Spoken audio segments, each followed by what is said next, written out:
예, 감사합니다.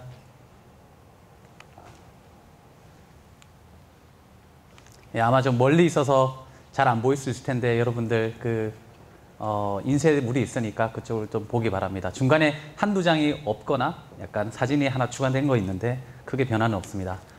소개해 주셔서 감사하고 또 이렇게 초대해 주셔서 감사합니다. 또 여기 왔는데 보니까 또 대면 강의가 원래 최초라 그래서 저한테도 영광입니다. 제가 이게 그 연구재단에서 하는 금요일의 과학터치 사업의 일환인데 제가 6개 도시를 다 다녀봤는데 2년 전에 광주에서 했을 때 가장 호응이 좋았습니다.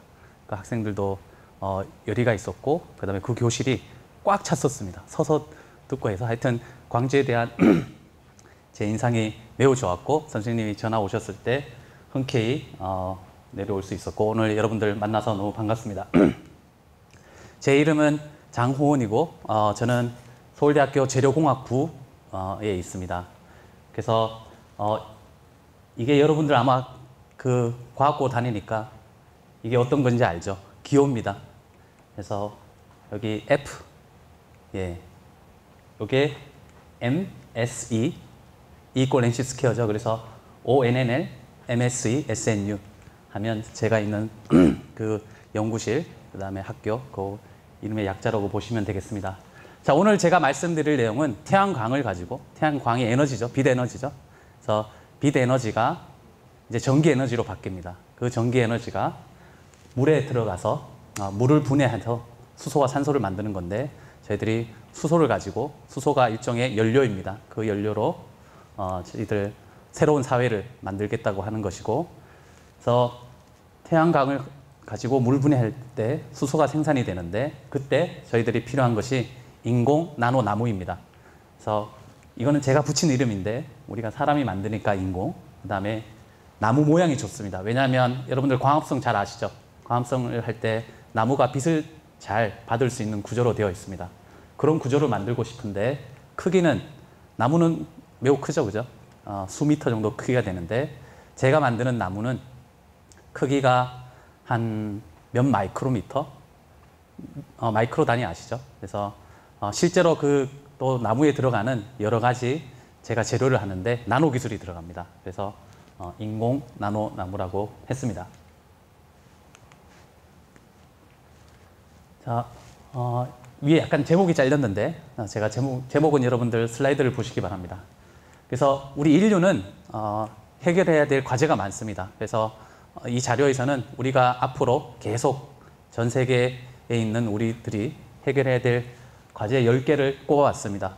교육 중요하죠. 글로벌화 점점 되고, 헬스, 그다음에 인구가 노령화되는 그런 문제들 우리가 다 해결하고 고민해야 되는데 제가 오늘 말씀드릴 인공 나노나무, 태양광 물분해 기술은 여기 기후변화, 그다음에 기술의 고도화, 그다음에 어떤 자연이 변화되거나 생명의 다양성이 해체되는 이런 것들과 관련이 있습니다. 그래서 기술 고도화, 자연 고갈, 기후 변화 이런 것들과 관련된 기술이라고 할 수 있겠습니다. 이 그림을 보면 앞으로 언제는지는 모르겠지만 전문가들은 생각을 하는데 2030년 이후에는 우리가 화석 연료를 쓰지 않고, 화석 연료라고 하면 여러분들 석탄, 석유, 가스 등이죠. 주로 이제 지하에서 캡니다. 그런데 그걸 쓰지 않고 저희들이 수소를 가지고 이렇게 자동차가 다니고, 그 다음에 우리 집에 쓰는 전기를 만든다든지 그런 사회를 꿈꾸고 있습니다. 그래서 하이드로젠 퓨얼 소사이어티를, 커뮤니티를 꿈꾸고 있는데 보면 태양이 있죠. 태양이 이쪽 앞으로 이야기 드릴 광전극이라는 것에 빛을 쬐어주게 되면 H2O에서 H2와 O2가 나오는데 그 H2를 저희들이 쓰겠다는 것입니다. 그래서 지속 가능한 에너지 사회를 만들고, 그 다음에 에너지를 절약하고 좀 더 우리 지구에서 얼마나 더 살지는 모르겠으나 좀 더 건강한 지구, 그 다음에 오래 살 수 있는 그런 지구를 만들어 보는 기술이라고 할 수 있겠습니다. 그래서 수소는 실제로 점점 많이 쓰이고 있죠. 좀 이따가 보면 여러분들 수소차, 수소 전기차 볼 텐데 수소 전기차가 보급이 되면서 점점 수소의 사용량이 늘어날 거로 보고 있습니다. 이미 여러분들 아마 수소차를 본 사람이 있는지 모르겠지만 그 수소차에 이제 저희들 수소를 주입하고 수소 탱크가 있습니다. 그러면 공기 중에서 산소가 오죠. 그래서 수소와 산소가 만나면 그때 열이 발생이 되는데, 근데 연료전지, 제가 아까 보니까 금요일 금과터 강연 중에 곧 있을 강연 중에 연료전지 하시는 분이 있는 것 같습니다. 거기 들어보면 되는데, 어쨌든 연료전지를 지나게 되면 수소와 산소가 연료전지에 들어가게 되면 전기가 발생됩니다. 그 전기로 이제 자동차의 모터를 돌리는 거죠. 그래서 지금 제가 설명한 것이 여기에 있습니다. 그래서 이게 현대에서 나온 수소 전기차 또는 수소차라고 하겠습니다. 간단히 줄여서. 그래서 여러분 지금 저희들이 흔히 보는 차는 엔진이 있죠. 근데 전기차는 보면 엔진이 없습니다. 전기차는 모터가 있고 크게 배터리가 있죠. 근데 이 수소차에는 배터리 물론 있습니다. 근데 배터리가 매우 작고 연료전지, 퓨얼셀이라는 것이 있고 저 퓨얼셀에서 전기가 발생이 되어서 이 자동차가 갑니다. 자, 그러면 왜 우리가 수소차를 만들어야 될까요? 자, 여기 산소가 들어가고 그다음에 수소 탱크가 있죠. 그래서 물이 생산이 되는데 이때 CO2 이미션이 없습니다. 그래서 수소차가 돌아다니면 뭐 공기 정화도 된다고 하는 건데 공기 정화까지는 아니지만 적어도 이산화탄소 발생이 없기 때문에 우리가 지구온난화를 해결할 수 있는 그런 차라고 보시면 되겠습니다. 전기차도 마찬가지인데 현재 전기차는 전기로 가지만 그 전기를 우리가 생산할 때 실제로 발전소를 돌리죠. 그죠? 석탄 발전소, 그 다음에 뭐 화력 발전소, 거기에서 CO2 이미션이 있습니다. 그렇지만 이 수소를 이용하게 되면 저희들 CO2 발생 없이 우리 자동차를 운전할 수 있는 거죠. 그래서 현대, 투싼, 토요타 미라이, 그 다음에 벤츠에서 나온 이 수소차를 여러분들 실제로 살 수 있습니다. 그리고 일부 이런 차들이 실제로 운행이 되고 있습니다. 그래서 보시면 이 수소차를 가장 상용화 처음 한 데는 일본입니다. 일본, 그다음에 우리나라, 독일, 그다음에 중국 이런 순서대로 계속 수소차 시장이 늘어날 거로 생각이 되고 있고 시장이 매우 커질 겁니다. 그래서 2030년이 되면 우리나라는 한 50만 대 이상 정도 다닐 거라고 생각을 하고 지금 독일이나 뭐 중국 보면 상당히 많은 숫자가 될 수 있을 거라고 생각이 됩니다. 근데 수소차에서 매우 중요한 것이 자 여러분 아직 운전을 안 해봤죠. 운전을 하게 되면 차를 운전할 때 뭐가 있어야 됩니까? 연료를 주입해야 되죠. 그죠? 전기차는 충전을 해야 됩니다. 자, 수소차에는 뭘 넣어줘야 되나요? 수소 탱크에 수소를 넣어줘야 됩니다. 그러면 뭐가 있어야 되냐면 수소 충전소가 있어야 됩니다. 그래서 저 수소 충전소가 지금 문제입니다. 그래서 수소 충전소가 있어야 수소차를 사겠죠. 자, 근데 수소차가 별로 없어요. 그러면 수소 충전소 만들겠습니까? 제가 돈이 있어도 수소 충전소 잘 안 만들겠죠. 그래서 빨리 그 정부에서 의도적으로 수소 충전소를 많이 설치해 놓으면 이제 수소차가 많이 보급이 되겠죠. 근데 이 수소 충전소를 이렇게 많이 설치하는 게 그리 쉬운 일은 아닙니다. 여러분들 아마 석유 정제 공장 견학한 적이 있을 겁니다. 거기에서 쉽게 수소가 나옵니다. 그렇지만 그 수소를 가지고 오거나 또는 어떤 관으로 연결해서 수소 충전소를 만드는 것은 비용이 많이 들어갑니다. 그래서 가장 좋은 방법이 물에 전기를 주고 거기서 나오는 수소를 가지고 이제 가지고 있다가 차에 넣으면 되죠. 그래서 그런 기술이 빨리 상용화가 되어서 수소 충전소가 많이 늘어나야 실제로 저희들 예상만큼 수소차 시장이 커질 거로 생각이 됩니다. 자, 지금 우리가 쓰는 수소가 100이라고 하면 그 중에 96%는 화석 연료에서 나오는 수소를 쓰고 있습니다. 그래서 이때 우리가 여기 가스나 석탄, 그다음에 오일을 정제를 하게 되면 메탄이 나옵니다. CH4. 근데 그 CH4에 산소를 넣어요. 그리고 촉매를 넣게 되면 CO2, 이산화질소하고 H2가 나오는데 그 H2를 저희들이 씁니다. 근데 문제는 수소는 깨끗하지만 이산화탄소를 이미 만들고 있죠. 그래서 지금 우리가 쓰는 수소 100 중에 96이 우리가 쓰는 수소는 청정 에너지만 CO2를 만들고 있기 때문에 그 수소를 우리는 청정 에너지라고 하지 않습니다.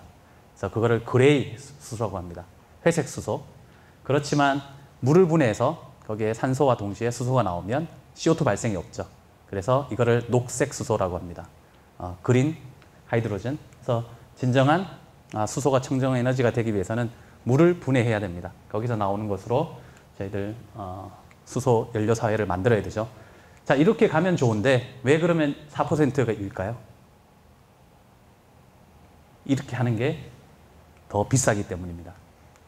지금 이쪽으로 하면 정제 시설이 있기 때문에 거기서 자연적으로 메탄이 나오고 그 메탄을 쉽게 수소로 바꿀 수 있기 때문에 이것을 주로 쓰고 이쪽으로 하는 뭐 물분해, 수전해 다 같은 말입니다.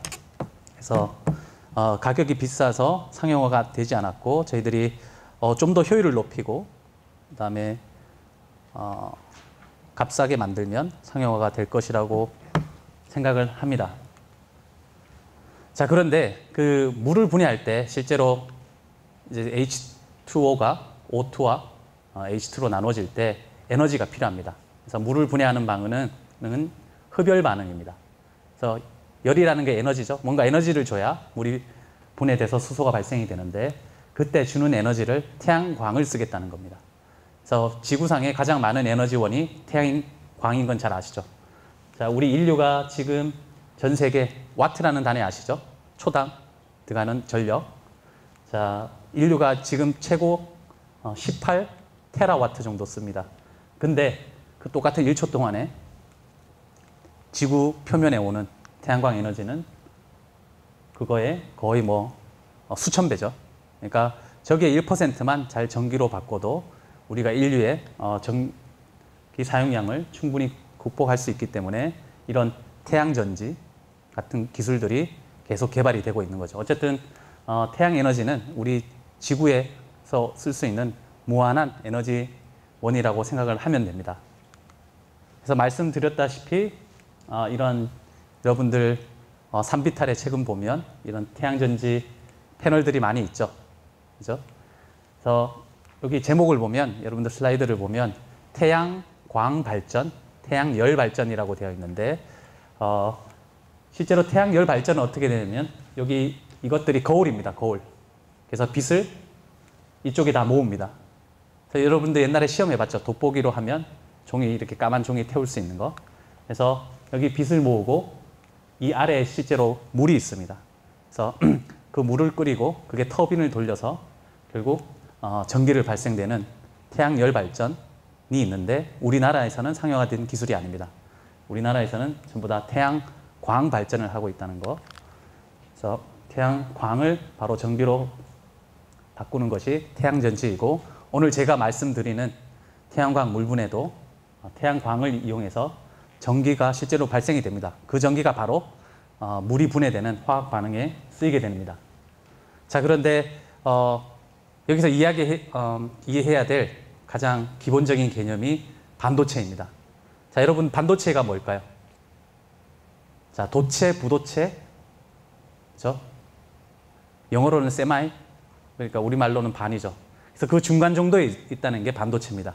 자, 근데 좀 더 보면 반도체는 밴드갭이라는 게 있습니다. 그 밴드갭을 이해해야 되는데 부도체 같은 경우에는 여기 컨덕션 밴드, 밸런스 밴드, 그래서 전도대, 가전자대 사이에 어떤 에너지의 갭이 있습니다. 에너지가 이렇게 띄워져 있죠. 그래서 우리가 그걸 갭이라고 하는데 요거의 단위가 일렉트론 볼트인데 부도체는 이게 갭이 큽니다. 그 다음에 도체, 여러분들 아는 금속은 여기 갭이 없습니다. 그런데 반도체는 여기 갭이 실리콘 같은 경우에 가장 유명한 반도체인 실리콘 같은 경우에 1.1 일렉트론 볼트입니다. 자, 그러면 1.1 일렉트론 볼트가 어딜까요? 여기에 있으면 여기에 있죠.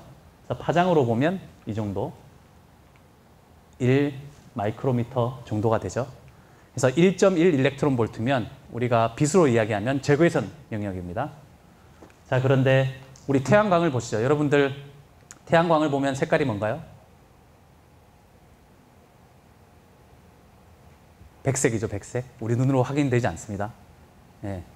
그냥 무색이라고 볼 수 있는데 그냥 보통 백색이라고 부릅니다. 자, 그런데 그 백색에는 실제로 빨주노초 파남보가 다 섞여 있죠. 저것이 합쳐지면 백색이 됩니다. 그런데 보시면 여기 보라색, 뭐 파란색, 여기 붉은색 이것들이 밴드갭으로 환산을 하게 되면 빨간색 같은 경우에는 약 한 2 일렉트론 볼트, 그다음에 파란색 같은 경우에는 약 한 3 일렉트론 볼트 정도 됩니다. 자, 그런 정도의 에너지에 해당하는 거라고 생각하면 되고 그 밴드갭이 중요합니다. 자, 유리 볼게요. 유리 투명하죠, 창. 왜 투명한가요? 가시광선을 흡수하지 않기 때문입니다. 다시 말해서 유리의 밴드갭은 이것보다 큽니다. 2나 3보다 큽니다. 5 일렉트론 볼트 이상입니다. 자, 흑연. 여러분들 연필심 알죠? 그래서 까맣죠. 빛을 잘 흡수합니다. 그 말은 가시광선을 잘 흡수하기 때문에 이것은 밴드갭이 실제로 없습니다. 산화철 볼까요? 녹슨. 철이 녹슬면 뭔가 붉은색으로 보이죠. 빨간색인데 이 빨간색인 이유는 저 물질의 밴드갭이 1.8, 2 정도 됩니다. 그래서 빨간색을 흡수하지 않고 나머지 색깔을 흡수하고 빨간색을 반사를 하기 때문에 빨간색으로 보이는 거죠. 자, 실리콘. 이렇게 실리콘 여러분들 실리콘 기판이라고 하는데 그걸 사서 보면 약간 검은색은 아니고 회색 정도 됩니다. 그래서 기본적으로 이것들을 다 흡수를 하죠. 근데 완전히 까만색은 아닌 이유는 일부 빛을 반사를 시키기 때문입니다. 자, 그래서 밴드갭이라는 것을 여러분들 이해를 해주길 바라고. 자, 밴드갭이 있습니다. 자, 지금 여기가 아래가 이제 가전자대, 위에가 전도대입니다. 자, 이 현상만 다 이해하면 여러분들 뒤에는 쉽게 이제 넘어가도록 갈 수 있습니다. 자, 빛이 들어오죠. 자, 빛은 뭐로 이루어져 있습니까? 빛 안에 뭐가 있나요? 포톤이라는 게 있죠. 광자. 여기다 이 영어로 되어 있는데 우리말로 표현하면 너무 이렇게 좀 잘 표현이 안 돼서 그냥 영어 그대로 가져왔습니다.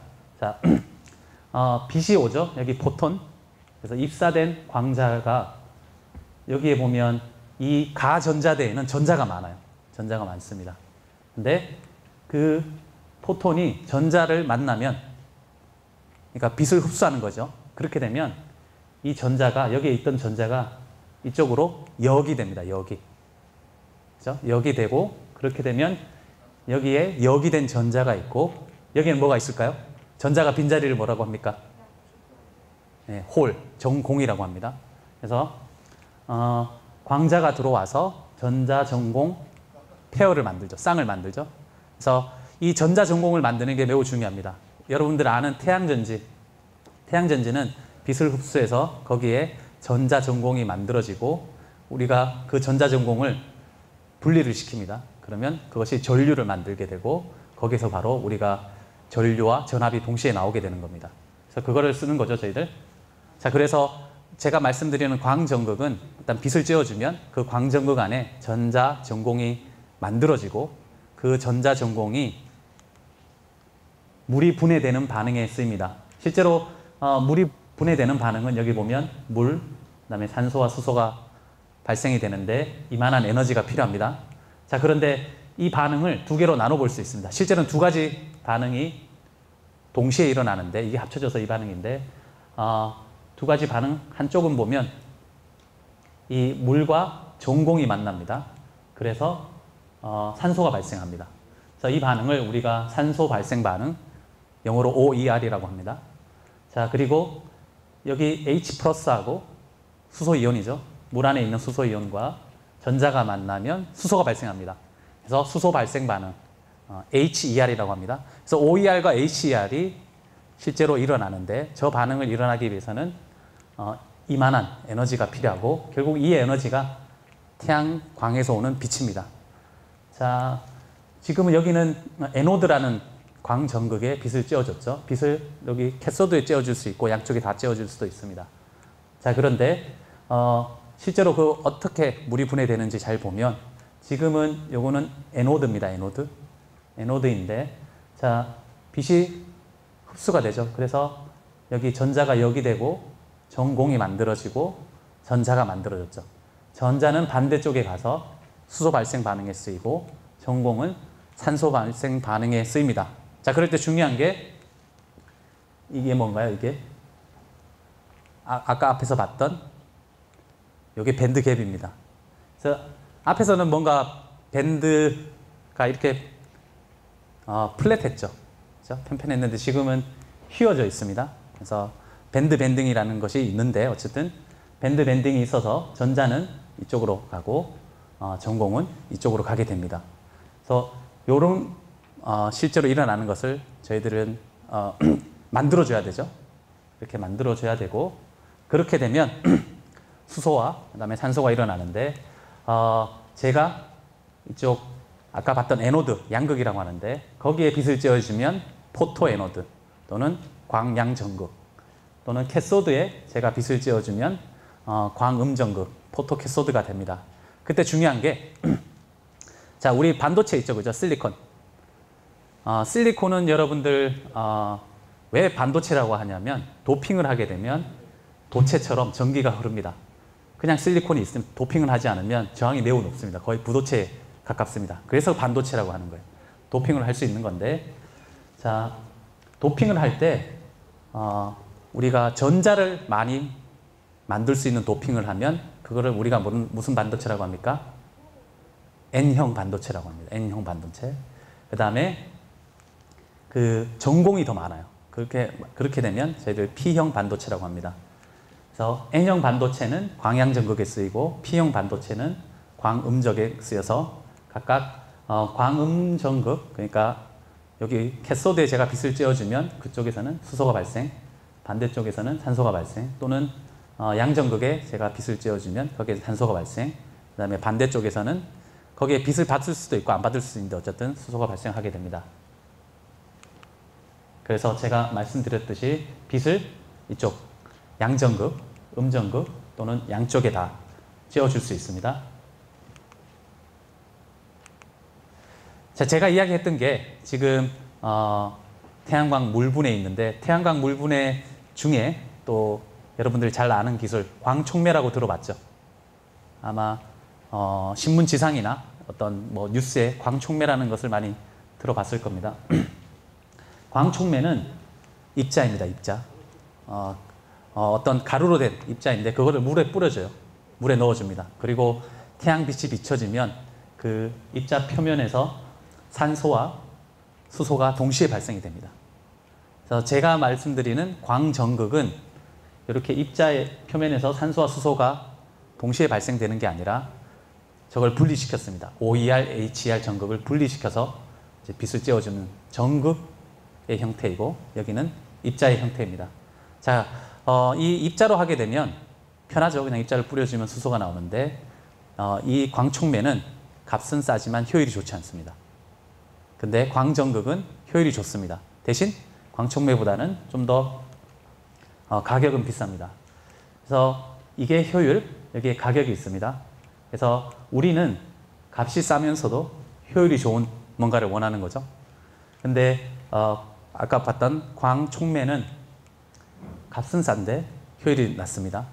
여기 태양전지에서 전기를 가져오고 제가 전극 2개를 물 안에 넣고 그 전기에서 이 전극 2개 전압을 걸어주면 물이 분해돼서 수소가 나옵니다. 그래서 그거를 우리 PV, 포토볼테이크, 그다음에 EC, 일렉트로 캐탈리스트, PV EC 시스템이라고 하는데 이것은 효율은 좋지만 가격이 비쌉니다. 그래서 그 중간에 있는 것이 광전극 기술인데 우리가 이거를 좀 더 효율화해서 이쪽으로 가고자 하는 것이 저희의 목표라고 보면 되겠습니다. 자, 오늘 제가 이제 계속 중간에 좀 어려운 이야기를 했는데 여러분들 마지막으로 기억해야 될 식은 바로 이겁니다. 제가 나중에 다시 한번 소개시켜 드리겠는데 그래서 빛을 쬐어주죠. 빛을 쬐어줘서 거기에 전자전공이 나오고 전자전공이 물이 분해되는 반응에 쓰여야 되죠. 그러면 수소가 발생이 됩니다. 그랬을 때 그걸 앞에서 봤던 그 모식도를 그렸는데 최종 광전극의 효율은 여기 2타 3개가 있죠. 그걸 곱합니다. 곱하는데 가장 앞에는 빛을 쬐어주죠. 그래서 전자전공이 발생을 합니다. 그러면 제가 쬐어준 빛이 최대한 전자전공을 잘 만들어야 되겠죠. 그죠? 그래서 그 효율.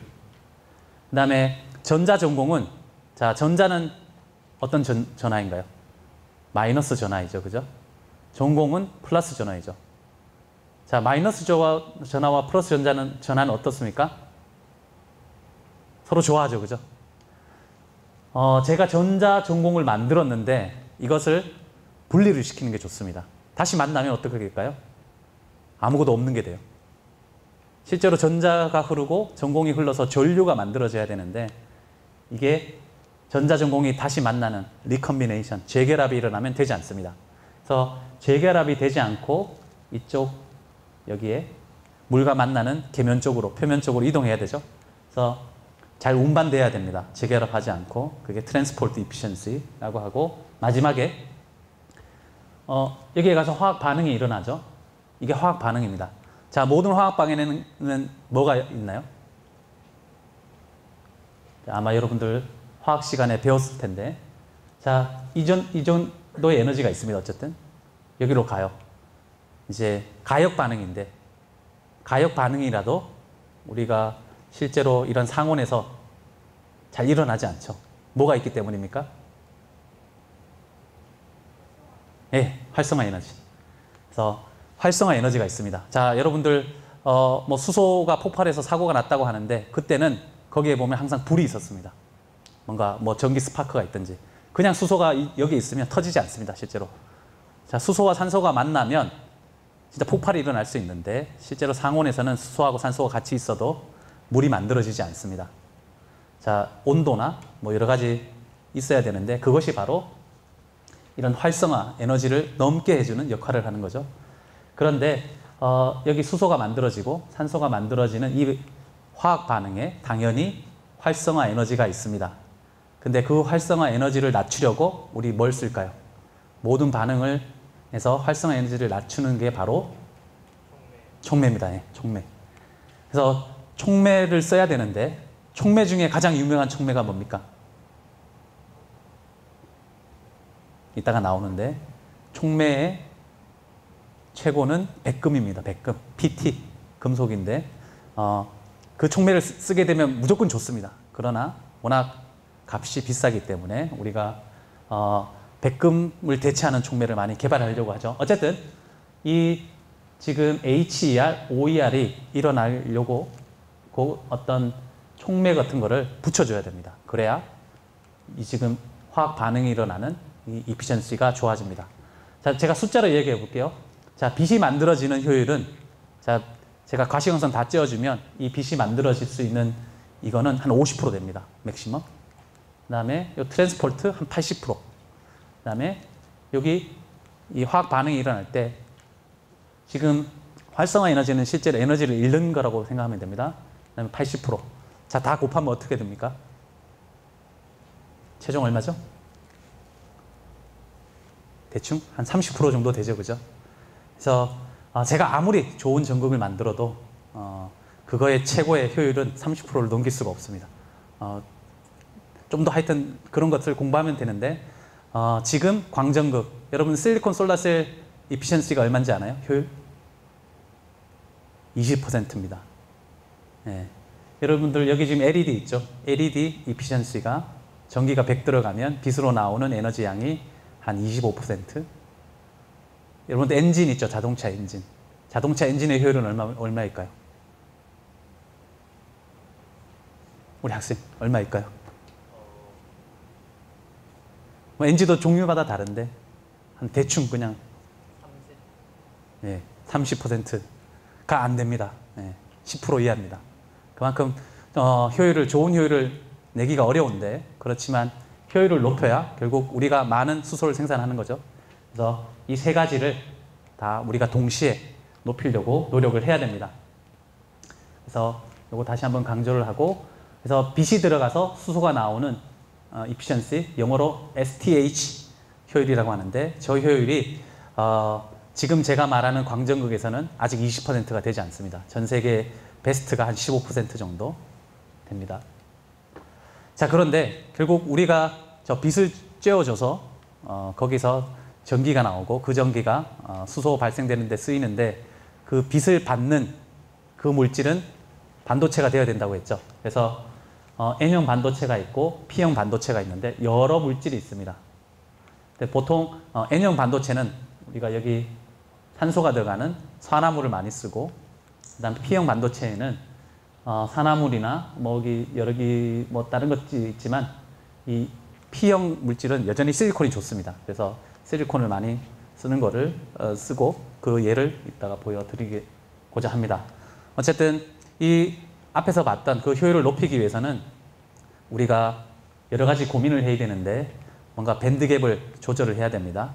그리고 단일 물질을 쓰기보다는 여러 물질을 이렇게 접합하는 게 좋아요. 그래서 이종 접합이 좋고, 그 다음에 형상을 조절해야 되는데, 자, 매끈한 표면, 여러분들 거울 알죠? 그죠? 거울 매끈하죠? 거울 보면 어떻습니까? 당연히 반사돼서 제 얼굴이 보이죠. 자, 근데 그 거울을 가지고 여러분들 해봤는지는 모르겠으나 사포가 있어요. 제가 사포로 그 유리면을 막 이렇게 긁었다고 합시다. 그걸 보면 어떻게 될까요? 여러분 얼굴이 보이지 않죠? 왜 그렇습니까?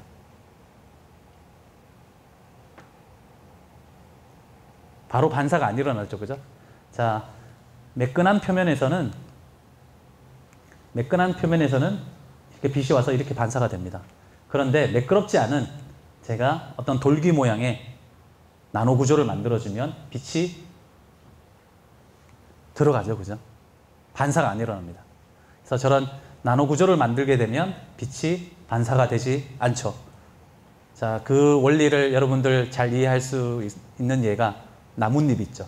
나뭇잎. 자, 나뭇잎 중에 반짝이는 나뭇잎을 본 적이 있습니까? 없죠. 네. 나뭇잎이 왜 반짝이지 않나요? 빛이 다 들어가기 때문입니다. 그래서 그 나뭇잎의 표면을 보면 매끄럽지 않아요. 이런 형상 또는 이렇게 돌기 형상으로 되어 있습니다. 이따가 예를 보여드릴게요. 자, 그리고 밴드갭이라고 있는데 여러 가지를 붙일 때 제가 이종 접합을 이용해야 된다 그러는데, 그때 되도록이면 이런 그 밴드들이 위치가 서로 다르고 크기도 다른데 이렇게 만나는 게 좋습니다. 뭔가 계단 형태도 되어 있죠. 그죠? 이 사이에 들어가도 안 되고 이렇게 떨어지는 것보다는 이런 우리가 타입 2라고 하는데 저는 정션을 만들어줘야 됩니다. 그리고 아까 제가 촉매 이야기했는데 수소가 발생되는 데는 백금이 제일 좋습니다. 그 다음에 산소가 발생되는 데는 백금도 좋지만 제일 좋은 게 Ru 또는 이리듐입니다. 그래서 Ru가 루시늄인데 루시늄, 이리듐, 백금만큼 비쌉니다. 그래서 저것을 대체하려고 저희들이 값싼 촉매를 개발하는 연구를 매우 많이 합니다. 자, 이 커브 여러분들 뭐처럼 생겼나요? 이렇게? 네? 피라미드. 좋아요. 우리는 이집트 사람들은 피라미드라고 할 수 있는데 미국 사람들은 저거를 화산으로 생각합니다. 그래서 이 커브 이름이 볼케이노 커브예요. 그래서 여러분들 나중에 대학을 가서 아마 화학공학과를 갈 확률이 있겠죠. 그래서 생명이나 또는 뭔가 액체를 좋아하게 되면, 유체를 좋아하게 되면 화학생물공학과를 갈 텐데 거기에 가면 반드시 볼케이노 커브를 배우게 됩니다. 그래서 이 볼케이노 커브의 정상에 가길 원해요. 그래서 저런 것들을 고민을 해야 되는데 어쨌든 우리가 볼케이노 커브 정상에 있는 것들이 귀금속인데 저는 귀금속을 쓰지 않고 볼케이노 정상에 가기를 원하고 촉매를 쓰게 되면 어쨌든 결국 수소를 좀 더 잘 만들 수 있습니다. 그리고 그 촉매가 또 표면을 패시베이션을 해요. 패시베이션이 우리말로는 뭔가 방지 또는 부동태라고 하는데 뭔가 어떤 걸 보호하는 그런 보호막으로 쓰일 수 있습니다. 자, 제가 실리콘을 쓴다고 했는데 아까 P타입 실리콘은 캐소드, 그러니까 광음전극에 쓰기에 좋습니다. 실제로 태양전지 가격이 많이 낮아진 이유는 우리가 실리콘을 만드는 기술이 좋아졌기 때문입니다. 실리콘을 어떻게 만들까요? 실리콘의 원료가 뭘까요? 실리콘의 원료는 우리 학생 뭘까요? 실리콘이 규소 알죠? 규소. 규소라는 건 알죠? Si. SI가 어디서 옵니까?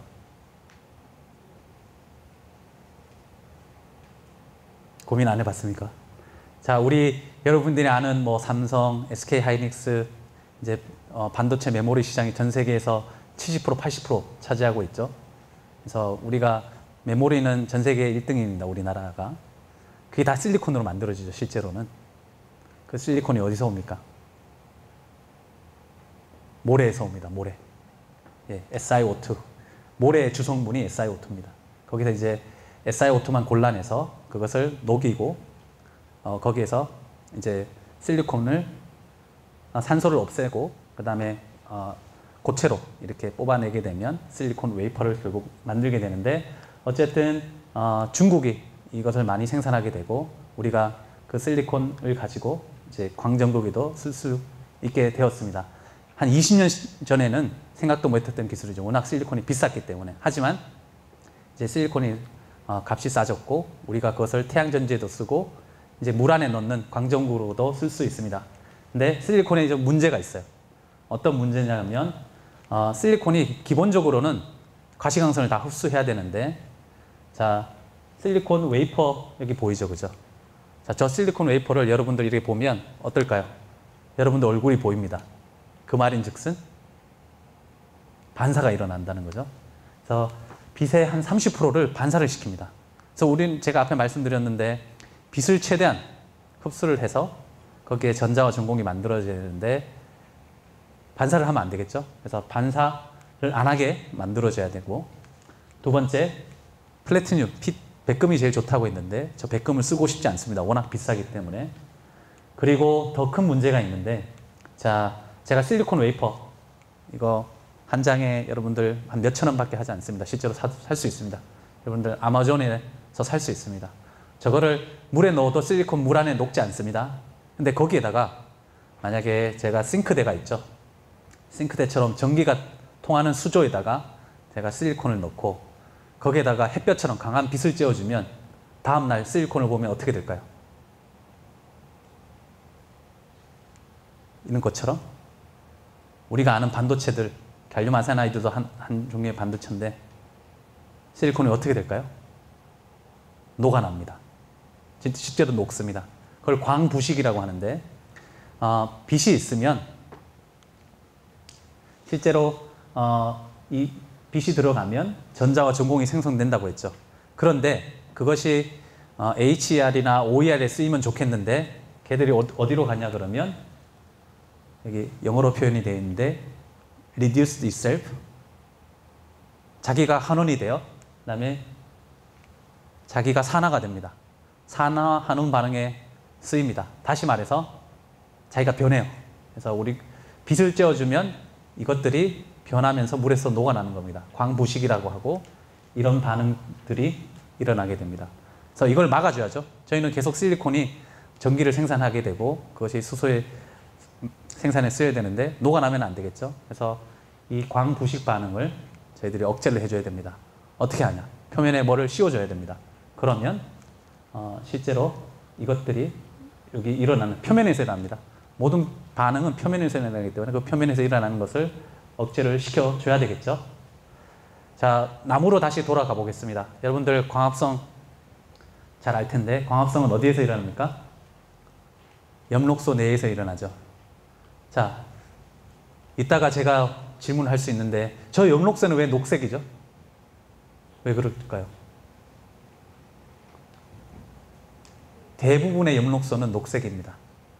보라색인 거나 갈색인 것도 있겠지만 말에서도 보듯이 녹색인 게 대부분이죠. 광합성이 일어날 때. 왜 녹색일까요?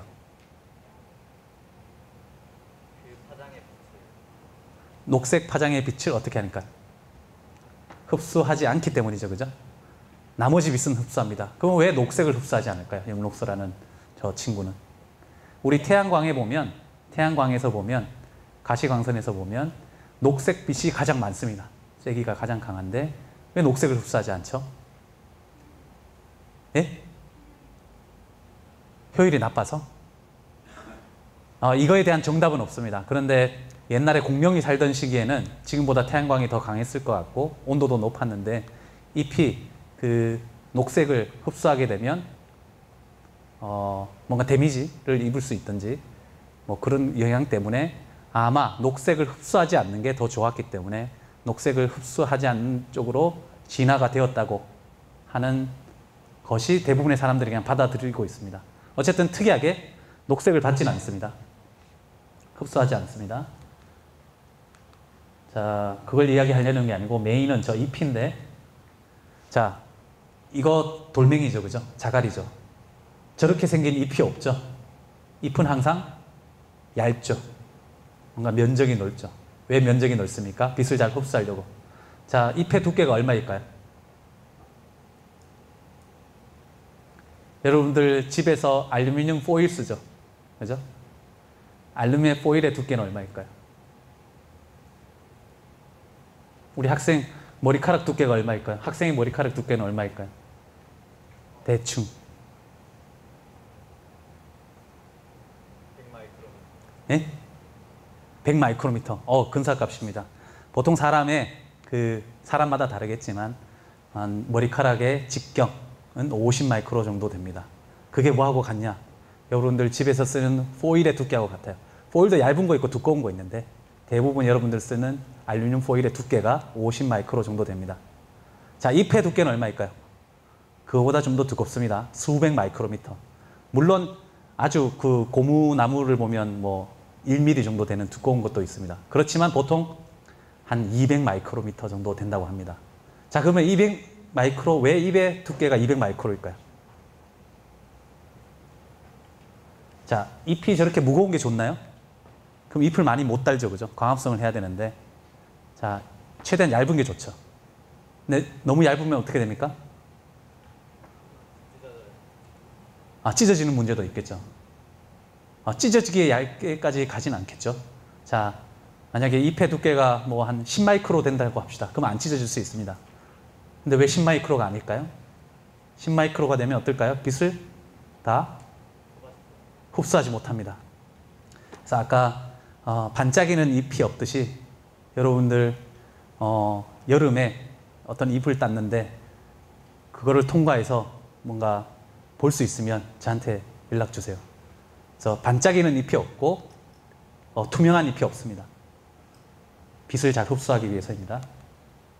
자, 근데 잎에서 보면 실제로 이렇게 잎맥, 자, 이쪽으로 어떤 무기물이나 물이 들어가죠. 그 다음에 광합성이 일어나면 다시 이런 관을 타고 탄화수소 뭐 그런 것들 또는 생성된 것들이 다시 뿌리나 열매로 갑니다. 그래서 이런 것들이 또 잎을 지지하기도 합니다. 그래서 제가 말씀드린 거는 잎에서 보면 실제로 이렇게 작은 입자가 있지만 잎은 넓죠. 그 다음에 그 잎을 지탱하기 위해서 또는 어떤 것이 흐르기 위해서 이렇게 그래서 차원을 이야기하는데, 자, 잎은 넓죠. 2차원 형태죠. 그 다음에 여기 와이어죠. 1차원. 그 다음에 이런 작은 점은 우리가 0차원이라고 하죠. 그래서 이 나무를 봐도 우리가 차원이 다 녹아 있습니다. 그래서 우리가 인공 나노 나무를 만들 때 실제로 여러 차원의 물질을 조합을 해야 됩니다. 자, 다시 잎을 보여드리는데 여기 연잎입니다. 연잎 좀 두껍습니다. 그런데 그거 잘 보면 연잎에 이렇게 돌기가 있죠. 그래서 연잎도 빛을 다 흡수를 하게 되어 있습니다. 더 중요한 것은, 자, 잎을 볼게요. 잎을 보면 여기 이걸 그냥 간단하게 그린 건데 이 앞에 엽록소가 있죠. 그래서 저기서 광합성이 일어나는데 이쪽으로 이제 CO2가 들어가고 광합성해서 나오는 산소가 절로 나옵니다. 자, 물이 어디서 공급되겠죠. 근데 중요한 거는, 자, 이 왁스 큐티클층, 표피층이라고 합니다. 저 표피층이 있어야 됩니다. 저 표피층을 벗겨내면 잎은 태양광 아래에서 불과 몇 초 만에 마릅니다. 네, 그 여름 태양 아래에서. 그래서 이게 실제로 여기에 물을 증발을 막습니다. 그래서 왁스 큐리클층, 표피층이 없으면 잎은 살 수가 없습니다. 다시 말해서 광합성을 잘 하기 위해서, 잎이 광합성을 잘 하기 위해서 보호층이 있어야 된다는 이야기입니다. 자, 왁스 큐리클층 여러분들 잘 이해는 안 될 텐데 혹시 집에서 토란이나 고구마 줄기 먹어본 적 있습니까? 그러면 어머니가 그거 준비하실 때 뭘 벗겨요. 이렇게 실제로는 투명한데 우리가 보기에는 약간 뿌연데 실제로는 투명합니다. 그래서 그것이 바로 표피층이라고 할 수 있겠고, 그래서 제가 한 거는 연구했던 거는 그 중에 한 결과는 그 표피층 같은 것을 만들고 싶은데, 왜냐하면 실리콘이 아까 녹아난다고 했죠. 그래서 이런 TiO2 타이타늄 산화물로 구성된 어떤 나노 구조를 만들었어요. 그래서 뭐 이렇게 좀 다양하게 가는데 이거 제가 만든 겁니다. 우리 학생이 만든 건데 뭔가 식물같이 생기긴 했는데 완전히 나무라고는 볼 수 없죠. 이건 뭐 이 눈입자 같지도 않고, 어쨌든 여기에서는 이거를 사용을 했습니다. 자, 그래서 아까 제가 실리콘 말씀드렸는데 실리콘 표면에 그 아까 이런 것들을 입혔어요. 그러니까 어떤가요? 여기 지금 우리 학교 마크가 보이죠? 다시 말해서 30% 반사를 하는데 이걸 입히니까 색깔이 완전히 검지는 않습니다. 아주 진한 푸른색인데 빛의 반사가 1%로 줄었습니다. 거의 다 흡수를 한다는 거죠. 그래서 광전구 효율이 올라가고, 이때는 제가 백금을 썼습니다. 백금 입자를 살짝 이렇게 붙였습니다. 그렇게 해서 이제 광전류를 측정하면 수소가 나오는 건데 40시간 측정했더니 우리가 원하는 샘플에서는 계속 수소가 나와요. 그런데 그 TiO2 아까 봤던 그런 나노막대층이 없으면 금방 이제 수소 반응, 발생 반응이 일어나지 않습니다. 그 동영상 한번 아까 클릭 한번 해주세요.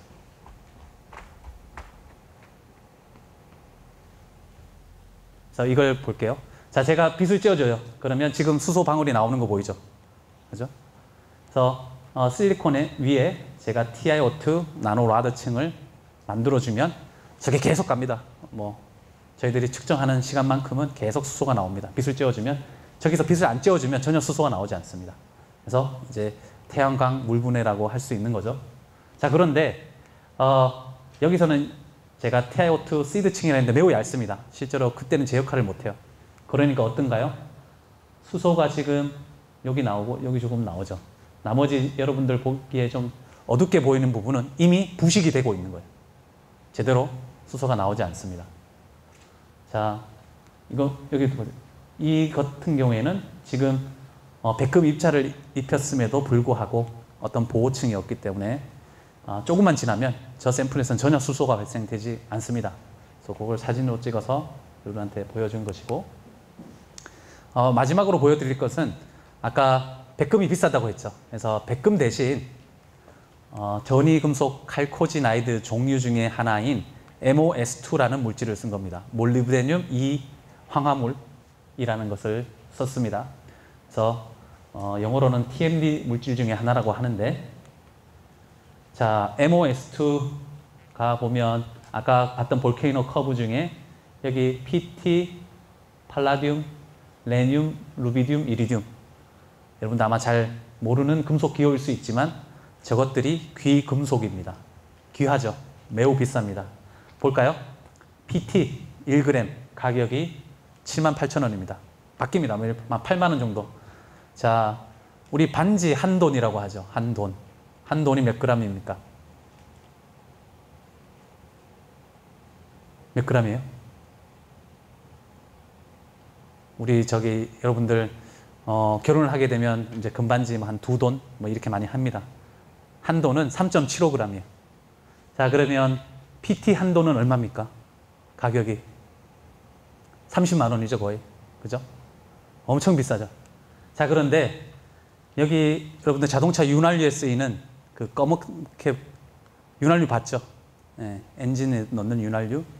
보면 검은색입니다. 그 검은색이 뭐냐고 하면 바로 MOS2, 여기 적혀 있죠? 입자입니다. 입자. 작아요. 매우 작아요. 자, 근데 여기 지금 인터넷에서 4리터 가격이 34,000원. 그러니까 뭔가 백금 정도는 아니지만 그 다음 정도의 효율을, 그러니까 성능이 있는데 값은 뭐 말도 못하게 싸죠. 그래서 저런 MOS2 같은 물질 또는 하여튼 백금 대신 좋은 촉매를 개발하려는 연구를 많이 하고 있습니다. 어쨌든 저는 MOS2라는 물질을 썼습니다. 자, 그렇게 해서 실리콘 위에다가 MOS2 매우 얇습니다. 불과 수 나노미터 정도가 되는데 눈으로 보면 투명합니다. 그거를 이제 입혀줘서 좋은 광전극을 만들겠다는 것이고, 자, 여기 보면 지금 여기 10cm, 4인치짜리 실리콘 웨이퍼 위에 제가 이렇게 박스로 해놨는데 여기 잘 보면 거의 투명하지만 MOS2가 있습니다. 자, 그거를 제가 조각을 내서 이제 광전극을 만듭니다. 그렇게 해서 이제 빗을 쬐어주면, 자, 이거는 MOS2가 없는 형태입니다. 자, 여기는 MOS2가 있으면 훨씬 더 수소가 잘 발생되는 거 볼 수 있죠. 그래서 MOS2라는 투명한 물질을 실리콘 위에 입혀주면 훨씬 더 수소가 잘 발생도 되고, 또 어떤 역할을 하냐고 하면 아까 제가 광부식 이야기했는데, 자, MOS2가 없으면 바로 역할을 못하죠. 근데 계속 유지가 됩니다.